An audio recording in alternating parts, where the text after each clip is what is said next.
Ngày nào mà ta ngưng làm các điều thiện thì khổ đau nó tới kiếm ta liền. Nên chúng ta làm các điều thiện để có cái phúc lành bảo vệ chúng ta đi trong cuộc đời vốn rất nhiều đau khổ này. Chỉ vậy thôi. Và ta càng làm nhiều phúc lành thì cái việc may mắn thành công nó cứ lớn dần, nó che chở bảo bọc ta, khiến cho ta tránh xa dần những nỗi khổ của cuộc đời này. Cái ý là như vậy.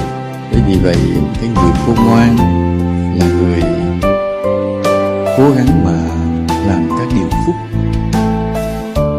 Chỉ cần ta có cố làm phúc, cứ thích hưởng thụ, thích làm theo cái ý riêng của mình, là thực sự chúng ta đi gần đến khổ đau.